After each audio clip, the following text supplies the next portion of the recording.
Well hi guys, this is Aparajita. उम्मीद करती हूँ सब बढ़िया हो। I hope and everyone is smiling. No, I guess not. You know 10th class and pressure है, आई नो, बट प्रेशर से कुछ नहीं होता है यार। बस पढ़ाई करो बढ़िया से and keep on smiling. Well, आज हम इस वीडियो के साथ स्टार्ट करने जा रहे हैं आपका चैप्टर नंबर 2 का MCQ नंबर पार्ट 2। 1 हो चुका है भाई, जिसने नहीं देखा है, बहुत इंपॉर्टेंट क्वेश्चंस थे भाई, करके आ जाना। E Vidyarthi, you know guys, E विद्यार्थियंस ऑलवेज नो, सारी जो वेबसाइट है ये इससे रिलेटेड, आपको एक चैप्टर से रिलेटेड एक book, MCQ, question paper, marking scheme सब डल रखी है यार। जाके एकदम जरूर चेकआउट करना। सो इसका पार्ट 2 करते हैं हम लोग। 1 वाला कर लिया था। ओके, सो पार्ट 2 के साथ यार क्वेश्चन नंबर 1 हमारा आ गया। सो क्वेश्चन नंबर 1 है, ओके ये मैं नहीं करूंगी, बहुत तेज लगता होगा माइंड में। India is one of the world's richest country in terms of culture and diversity. ये तो दिमाग में सबसे पहले आता है कि Bharat culture, tradition and diversity में भाई बहुत ज्यादा आगे है। लेकिन यहाँ पे ऑप्शन नहीं है। 4 ऑप्शन देखिए क्या क्या है।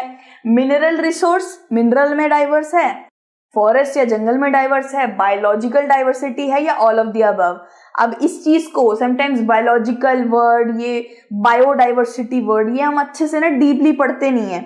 बायोडाइवर्सिटी या बायोलॉजिकल डाइवर्सिटी का मतलब ही है गाइस कि सारा variety of life on the country, ठीक है, variety of life in the country, ठीक है, ऑन नहीं, in the country. So guys, हमारे इंडिया के अंदर जितना भी लाइफ वाली वेराइटी है, जिसके अंदर प्राण है, जिसके अंदर जीवन है, जो सांस ले रही है, दैट इज लिविंग, वो सारी चीजों के अंदर काफी वेराइटी एंड डाइवर्सिटी है इंडिया के अंदर। तो उसमें जंगल भी आ गया, एनिमल्स भी आ गए, जितनी भी चीजें जिसमें जान है ना, उन सब में इंडिया बहुत डाइवर्स है। तो अगर आप फॉरेस्ट चुनते तो जानवर रह जाते, बर्ड्स रह जाते, मिनरल चुनते तो जानवर, बर्ड, फॉरेस्ट तीनों रह जाते।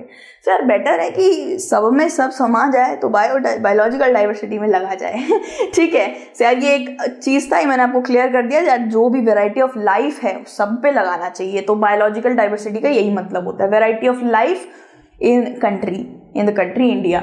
सेकेंड वाला है एटलीस्ट 10% जो है फ्लोरा यानी कि बर्ड्स, और 20% जो मैमल्स हैं आर ऑन द डैश, ठीक है।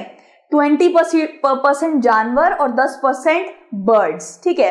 ये इसको हम क्या बोलेंगे, ये बेसिकली ये लिस्ट है हमारी थ्रेटेंड लिस्ट। आप चैप्टर खोलोगे, चैप्टर का फर्स्ट जो पेज है, फर्स्ट पेज की लास्ट पैरा में देखिएगा, लास्ट पैरा में यहाँ पे लिखा हुआ है कि 10% भाई रह गए हैं जो आपके बर्ड्स रह गए हैं, और 20% जो मैमल्स यानी जानवर रह गए हैं, उनको आप किस लिस्ट में डालेंगे। तो ऑब्वियसली बात है वो एक्सटिंक्ट नहीं हुए हैं, खत्म नहीं हुए हैं, अभी भी बचे हैं भाई थोड़े बहुत। इंडेंजर्ड लिस्ट में भी नहीं डालेंगे, वल्नरेबल में भी नहीं डालेंगे। इंडेंजर्ड मतलब कि थोड़ा सा बचा हुआ है, बस उसे बचाना है एक्सटिंक्ट होने से। वल्नरेबल मतलब जो इंडेंजर में जा रहा है उसको बचाना है। थ्रेटेंड मतलब भाई ये तो खत्म होने वाला है बिल्कुल, ठीक है। सो 10 और 20% is not a good number, ये थ्रेटेंड लिस्ट में जाएगा। ओके, इट्स वेरी थ्रेटेंड मतलब कि एकदम डर लग रहा है तो खत्म हो जाएगा। थर्ड वाला क्या है guys, species whose population level are considered to be normal for their survival are called। अब बेसिकली बात करूं तो normal स्पीसी, endemic, endangered, extinct स्पीसी, vulnerable स्पीसी, ये कुछ पॉइंट है 4-5, इसको अच्छे से याद कर लेना, इससे रिलेटेड क्वेश्चन आएगा ही आएगा, ठीक है। और सारा MCQ भी इसी से रिलेटेड है। अब ये बार बार मैं आपको समझाऊंगी, डोंट वरी, अच्छे से दिमाग में बैठ जाएगा।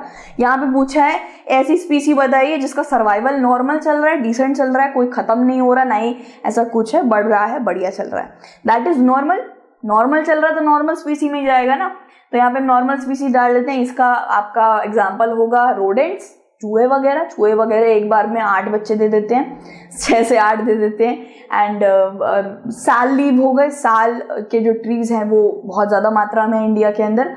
पाइन हो गया, ठीक है। कैटल्स हो गए, गाय वगैरह, भैंस वगैरह, ये भी ठीक ठाक मात्रा में है। सो नॉर्मल स्पीसी में जाएंगे सारे। फोर्थ है species which are in danger of extinction are called. Species जो डेंजर ऑफ एक्सटिंक्शन तक पहुंच गए, एक्सटिंक्ट मतलब खत्म, आप सर्च कराए, डिस्कवर कराए, बिल्कुल नहीं मिला। साइंटिफिक नॉलेज या साइंटिफिक एक्सपेरिमेंट्स आप उस चीज को जिंदा नहीं कर सकते हो, ठीक है, ढांचे रह गए हैं उनके, वो भी आप एक्सकवेशन, आर्कियोलॉजिकल एक्सकवेशन कर रहे हैं तो निकल रहे हैं ढांचे। एक्सटिंक्ट मतलब अब नहीं आने वाले, आपने उन्हें गवा दिया। ओके, सो जैसे जैसे महात्मा गांधी जी की जो मृत्यु हुई, हम लोग वापस थोड़ी ना ला सकते हैं, जो एक बार मृत्यु हुई वो वापस नहीं आ सकता। ओके, सो एक्सटिंक्ट मतलब वो समझ लीजिए। ये जो स्पीसी है जो एक्सटिंक्शन की कगार पे जा रहा है, ये है इंडेंजर्ड स्पीसी। ठीक है, इंडेंजर्ड जो एक्सटिंक्शन की कगार पे जा रहा है उसे बोलेंगे इंडेंजर्ड स्पीसी। इसे बचाने की जरूरत है वरना एक्सटिंक्ट हो जाएगा, बता दे रही हूं। तो इसका यार एग्जांपल होंगे Indian wild ass, Indian rhino, crocodile, lion tailed macaque और ब्लैक बक। ठीक है, सो ये इसके एग्जांपल्स हो गए। नॉर्मल स्पीसी जो नॉर्मल है, डिसेंट है, बढ़िया कैटेगरी में है। वल्नरेबल स्पीसीज का क्या होता है ये भी आपको एक्सप्लेन कर देती हूँ। वल्नरेबल स्पीसी मतलब ऐसी स्पीसी जो इंडेंजर्ड कैटेगरी में जा रही है। ठीक है, ऐसी स्पीसी जो इंडेंजर्ड कैटेगरी में जा रही है, इंडेंजर्ड स्पीसी जो एक्सटिंक्शन कैटेगरी में जा रही है। इस तरीके से कनेक्शन करके बैठो तो आराम से समझ आ जाएगा। वल्नरेबल स्पीसी यानी कि जो इंडेंजर्ड कैटेगरी में जा रही है। ठीक है, वल्नरेबल स्पीसी जो इंडेंजर्ड कैटेगरी में जा रही है।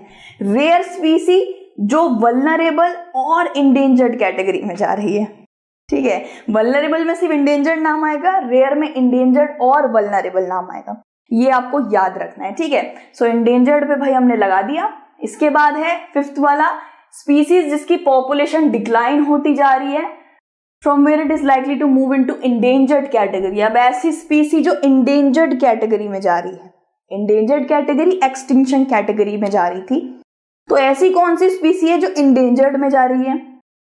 That is vulnerable स्पीसी। अभी समझाया था ना, वल्नरेबल स्पीसी वो स्पीसी है जो इंडेंजर्ड में जा रही है, इंडेंजर्ड वो स्पीसी है जो एक्सटिंक्शन की कगार पे जा रही है। तो वल्नरेबल यानी कि very weak, very easy to hurt, इसका मतलब वल्नरेबल का ये होता है। इसका क्या एग्जांपल होगा गाइस? एग्जांपल इसका हो सकता है आपका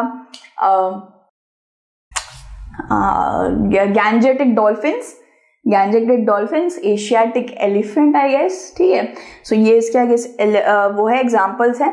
रेयर स्पीसी जो वल्नरेबल प्लस एंडेंजर्ड कैटेगरी में जा रही है, ऐसी आपको क्वेश्चन समझ आएगा। स्पीसीज विद स्मॉल पॉपुलेशन, स्पीसी जिसकी पॉपुलेशन स्मॉल है। ठीक है, स्पीसी जिसकी पॉपुलेशन स्मॉल है और जो मूव कर सकती है इंडेंजर्ड और वल्नरेबल कैटेगरी में। अभी समझाया था इसका क्या होगा, rare species. Okay, rare species का आंसर होगा गाइस ऐसी स्पीसी जो इंडेंजर्ड और वल्नरेबल कैटेगरी में जा रही है, दैट इज रेयर स्पीसी। ऐसी स्पीसी जो इंडेंजर्ड कैटेगरी में जा रही है, दैट इज वल्नरेबल स्पीसी। ऐसी स्पीसी जो एक्सटिंक्शन की कगार पे जा रही है, दैट इज इंडेंजर्ड स्पीसी। इस तरीके से आप कनेक्ट करोगे सारे समझ आ जाएंगे। ठीक है, सो गाइस जो वल्नरेबल प्लस इंडेंजर्ड में जा रही है, that is rare species. Rare species में आपका आएगा हॉर्नबिल आ जाएगा, बेयर आ जाएगा। ठीक है, ये डेजर्ट फॉक्स है रेयर स्पीसी का एग्जांपल। ठीक है, एंड यहाँ पे एक नया वर्ड आया है इंडेमिक स्पीसी, ये मैं आपको पीछे समझाती हूँ, उसके ऊपर भी एक क्वेश्चन है। Species which are found only in some part of country या some particular area, usually isolated by nature और जियोग्राफिकल बैरियर्स आर कॉल्ड। कुछ ऐसी स्पीसी, कुछ ऐसी भी जानवर और पेड़ पौधे या बर्ड्स की स्पीसी होती है गाइस जो एक पर्टिकुलर एरिया में ही मिलेंगी, आपको कहीं और जाके नहीं मिलेगा। आपको अगर वो जानवर देखना है तो आपको उधर जाना पड़ेगा। ये है एंडेमिक स्पीसी, एंडेमिक। ठीक है, मतलब वो उसी एंड तक सीमित है, जाना है तो वहां जाके देख के आओ। ठीक है, चलिए यहाँ पे लगा देते हैं एंडेमिक स्पीसी पे। बेसिकली इसके एग्जाम्पल्स होंगे Nicobar pigeon, Andaman teal, Andaman wild pig and mithun in Arunachal प्रदेश।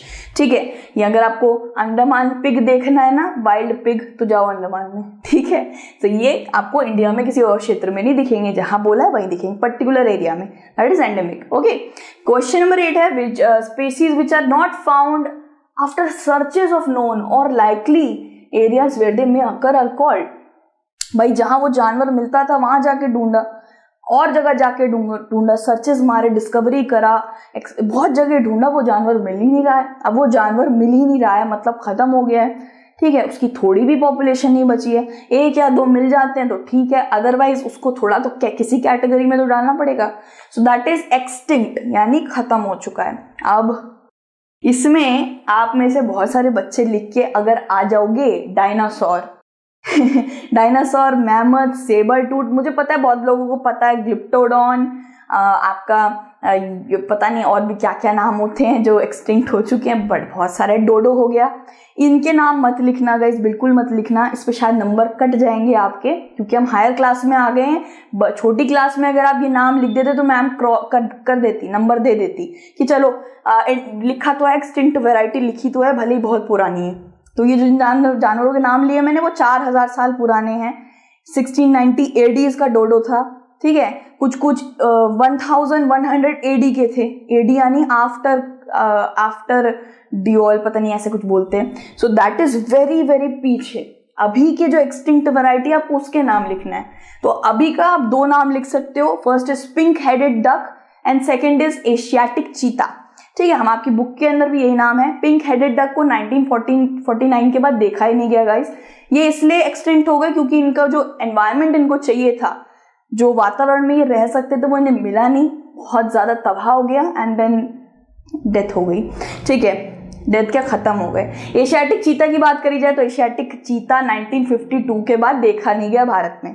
तो ये 2 हैं, Asiatic cheetah, pink headed duck, ये एक्सटिंक्ट वैरायटी में। अभी रिसेंट वाले देने हैं आपको, तो पुराने वाले में नाम मत लिखना यार, ठीक है। अब इसके बाद यार 9 क्वेश्चन है, blue sheep Asiatic elephant are example of. Blue sheep Asiatic elephant, ये है आपका वल्नरेबल स्पीसी का। वल्नरेबल यानी very weak, easy to hurt, ये और ज्यादा खतरे में ना चला जाए, डिक्लाइन में जा रहा है, ये इसको बचाना है हमको, तो दैट इज वल्नरेबल, ठीक है। Very very easy to weak, easy to hurt, easy very very very weak. तो इंडेंजर्ड में ना चला जाए वो होगा वल्नरेबल। और ब्लू शीप एशियाटिक एलिफेंट, ये है आपका वल्नरेबल स्पीसीज का एग्जाम्पल याद रखने हैं आपको। फिर 10th वाला आता है कैटल, साल, रोडेंट्स मतलब चूहे, कैटल मतलब गाय, भैंस, भेड़, बकरी, साल एक प्लांट भी लगता है, इसका पेड़ भी लगता है। तो मैंने जैसे आपको बताया था नॉर्मल स्पीसीज में आते हैं, इनकी कोई कमी नहीं है, ये बढ़ भी रहे हैं साथ साथ, इनकी तादाद में कोई दिक्कत नहीं है, they are normal species. 11 brown bear, desert fox, ये रेयर है। रेयर यानी बहुत कम पॉपुलेशन बची हुई है, हमें इन्हें बढ़ाना है, बहुत कम पॉपुलेशन बची है, रेयर बन गए हैं बिल्कुल, ठीक है। जैसे आपके घर में बहुत रेयरली बाहर का खाना आता है, बहुत स्मॉल क्वांटिटी, रेयर, ओके। तो वैसे ही ब्राउन बेयर, डेजर्ट फॉक्स आपको ज्यादा देखने नहीं मिलेंगे क्योंकि ये कम हो गए हैं, बहुत स्मॉल हो गए हैं। ऐसा नहीं खत्म हो रहे हैं, बिल्कुल खत्म हो रहे हैं, एक्सटिंक्ट हो जा रहे हैं भाई, बचाओ, नहीं, that is not threatening, but small population बची हुई है, उनको मीटिंग वगैरह करा के आप उनको और ज्यादा बढ़ा सकते हो, that is rare species, okay. So 12th है Andaman wild pig, mithun in Arunachal Pradesh. Again Andaman wild pig, Andaman में देखना है जाके तो सो क्या बोलेंगे, एंडेमिक यानी पर्टिकुलर एरिया में ही मिलेंगे ये। अगर आपको वाइल्ड पिग अंडमान वाला देखना है तो वो आपको हरियाणा में नहीं मिलेगा, वहीं जाके देखना पड़ेगा, एंडेमिक, ओके। फिर क्या है 13 वाला Asiatic cheetah, pink headed duck, अभी एग्जांपल बताया था एक्सटिंक्ट का, एक्सटिंक्ट अच्छे से आज समझ आ गया ना यार आपको। ये क्वेश्चन बार दे रखे हैं जिससे आपको अच्छे से याद भी हो जाए।